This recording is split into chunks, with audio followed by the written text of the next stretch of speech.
and this is Spiked Up. Welcome to Spiked Up. Welcome to Spiked Up. Welcome to Spiked Up.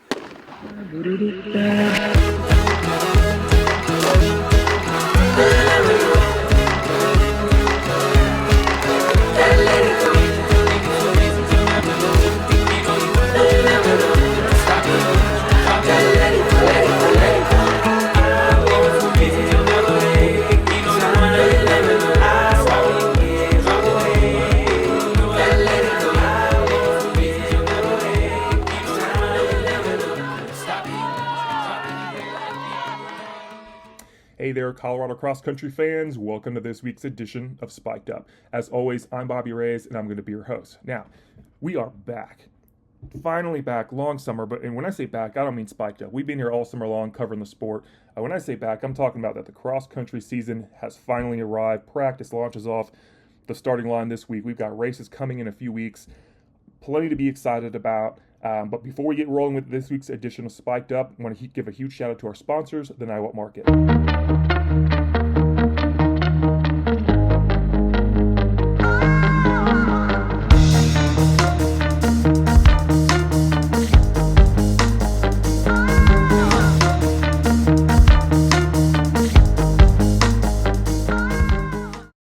All right, cross country is back.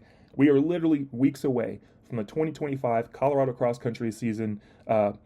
Practice starts this week, races start in 2 weeks. So, plenty to talk about. So for this week's edition of Spiked Up, we're going to hyper-focus on some of the top returners in 5A. We will get to other classifications, but for starting for this week, we're just going to hyper-focus on 5A because there's plenty of storylines, and I don't have enough breath to do it all, but I'm going to try.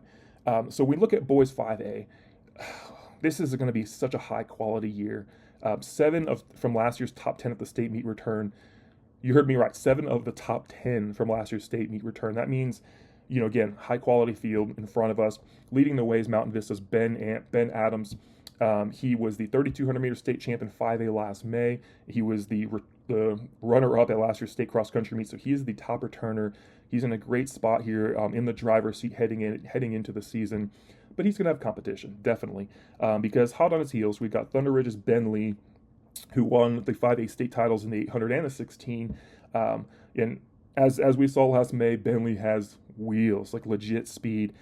He's definitely going to make this one a race. We've got two of the 3 Bens returning. But also, take another look here at Niwot's Ryder Keaton. He was the 4A state champ in the 3,200 meter. And just kind of a reminder here, Niwot competes 5A for cross country and 4A for track. So that's why Ryder was not with the Bens last year during the track season, but he will be this cross country season. Looking at the team race, right now, the Niwot boys look stronger than ever. I mean, this is just hands down. This is not a rebuild year for them. This is more of just a reload. They are the defending state champions, and they are the defending Nike Cross national champions. When I say they look stronger than ever, it's because they're returning 5 of 7 from last year's national champion squad. And that's why I say this is not a rebuild, this is a reload. They look stronger than ever. Right now, they've got the target on their back. They are the team to beat this fall. Now, moving along into the girls, similar to the guys here, we've got 6 from last year's top 10 returning, led by Niwot's Addie Ritzenheim. She is the state meet course record holder. She's the 2-time defending state champ. She won Nike Cross Nationals 2 years ago. She won state in the 16 and the 32 last May. Right now, looking at Addie's senior season, it looks like she's going to continue doing what she's been doing all high school. That's win and run fast.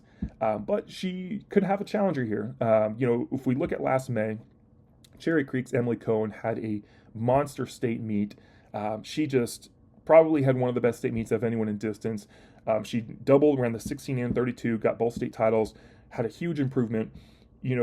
She ended her season on top, and I feel like heading into senior year here, we could see some big things out of Emily on the cross-country course. Lots to be excited about. On the topic of lots to be excited about, when I look at the girls' team race, I don't see a favorite.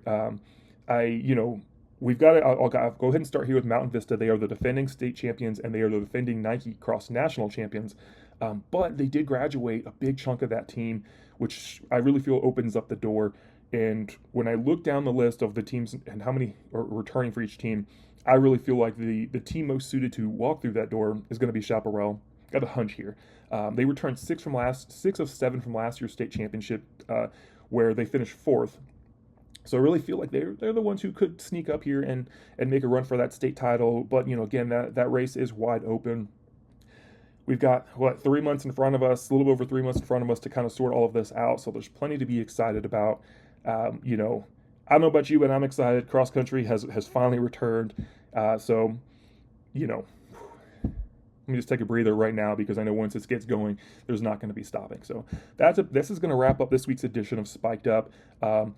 Before we get going here, another shout out to our sponsors, the Niwot Market. Thanks for tuning in. We're going to be doing this all season long. Spiked Up has officially returned with cross country coverage. I will be seeing you back on the course. So, like I keep repeating myself here, plenty to be excited about. As always, I'll see you on the course. Doing it all for you, my Lewis. I'm just getting started. Doing it all for you, my Lewis. So I show you spark.